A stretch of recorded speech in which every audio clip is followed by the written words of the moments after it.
உனக்கு என்னடா மனசுல பெரிய தோனி அப்படின்னு நினைப்பா அப்படின்னு தற்போது நம்ம கேஎல் ராகுல் ராஜஸ்தான் அணியின் முக்கியமான ஒரு பிளேயரை பார்த்து போஸ்ட் மேட்ச் பிரசன்டேஷன்ல நேத்து கடுமையாக கோபமாக பேசி கேள்வி எழுப்பியிருக்காரு.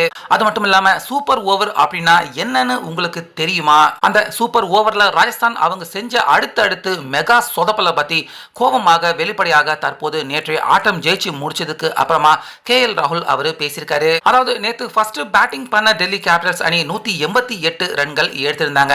இப்படி இருக்க இந்த ரன்னை சேசிங் பண்ண வந்த ராஜஸ்தான் அணி மேட்ச் வின்னிங் பாயிண்ட் கிட்ட வரைக்கும் வந்து கடைசி ஓவர்ல 9 ரன்கள் தேவைப்பட்டுச்சு.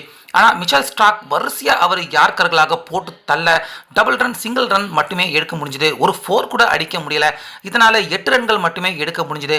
மேட்ச் டை ஆனதை தொடர்ந்து 4 வருஷம் கழிச்சு நேத்து தான் சூப்பர் ஓவர் ஐபிஎல்ல நடந்திருந்தது. இப்படி இருக்க இந்த சூப்பர் ஓவர்ல ஃபர்ஸ்ட் பேட்டிங் பண்ண ராஜஸ்தான் அணி அந்த பேட்டிங் பண்ண வர்றப்பவே ரொம்ப பெரிய ஒரு மோசமான தவறை அவங்க செஞ்சிருந்தாங்க. அதை பத்தி தான் போஸ்ட் மேட்ச்லயும் கேஎல் ராகுல் அவர் சொல்லியிருந்தாரு. அதாவது மிச்சல் ஸ்டார்க் அப்பதான் அவர் 20வது ஓவர் போட்டு முடிச்சுட்டு மீண்டும் சூப்பர் ஓவர் போடுறதுக்கு அவரே வந்துட்டாரு. சோ அதற்காக ராஜஸ்தான் அணி அவங்க தேர்வு செஞ்ச பேட்ஸ்மேன்கள் யார் யாரு அப்படின்னு பாத்தீங்கன்னா ஷிம்ரன் ஹெட்மையர். இதுக்கு முன்னாடி தான் அவர் வந்து பேட்டிங் பண்ணப்ப ரன் எடுக்க கஷ்டப்பட்டாரு. அவரை பேட்ஸ்மேனா செலக்ட் பண்ணியிருக்காங்க. அதே போல ரியான் பராக் இவங்க 2 பேருமே சற்று கொஞ்ச நேரத்துக்கு முன்னாடி தான் டெல்லி அணிக்கு எதிராக ரன்னை எடுக்க தடுமாறினாங்க. அவங்க 2 பேரையும் தான் ராஜஸ்தான் அணி ஓபனர்களாக சூப்பர் ஓவருக்கு இறக்கி விட்டுருக்காங்க. இந்த இடத்திலேயே கேஎல் ராகுல் அவங்க செஞ்ச தவறை அவர் சுட்டி காட்டியிருக்காரு. ஜெய்ஷ்வால் அரை சதம் அடிச்சிருக்காரு. மிச்சல் ஸ்டார்க் அவருடைய லெஃப்ட் ஆர்ம் ஃபாஸ்ட் பவுலருக்கு லெஃப்ட் ஹேண்ட் பேட்ஸ்மேன் ஜெய்ஷ்வால் அவர் இறங்கி இருந்தா சரியா இருந்திருக்கும். ஆனா இவ்வளவு பெரிய மெகா சொதப்பல். ரியான் பராக் ஷிம்ரன் ஹெட்மையர் இந்த மேட்ச்ல 2 பேருமே ஃபார்ம்ல இல்ல. அவங்க இறக்கி விட்டது ரொம்ப பெரிய சொதப்பல். 10 குறைக்கு ஷிம்ரன் ஹெட்மையர் வைட் பாலுக்கு ரன் ஓடி ஒரு விக்கெட்டையும் இழந்தது. சூப்பர் ஓவரை சரியா புரிஞ்சுக்கிட்டு அவங்க விளையாண்ட மாதிரி சத்தியமா தெரியல அப்படின்னு கேஎல் ராகுல் சொல்லியிருக்காரு.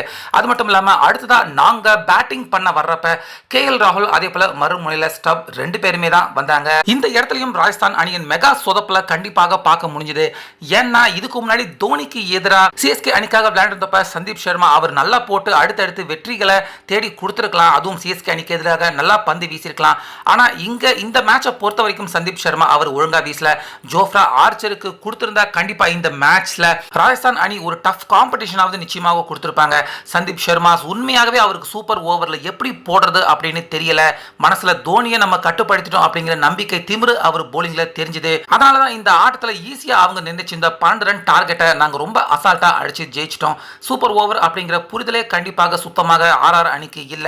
எந்த மாதிரியான பேட்ஸ்மேன்களை இறக்கணும், எப்படிப்பட்ட போலர்களை பயன்படுத்தணும் அப்படின்னு தெரியாம இந்த சூப்பர் ஓவர்ல ராஜஸ்தான் அணி எங்களுக்கு எதிராக விளையாண்டு தோல்வி அடைஞ்சிருக்காங்க அப்படின்னு தற்போது கேஎல் ராகுல் இந்த மேட்ச் ஜெயிச்சதுக்கு அப்புறமா சூப்பர் ஓவர்ல நடந்த முக்கியமான விஷயம், முக்கியமா ராஜஸ்தான் என்னென்ன தவறுகள் செஞ்சிருக்காங்க அப்படிங்கறத அவர் சுட்டி காட்டியிருக்காரு.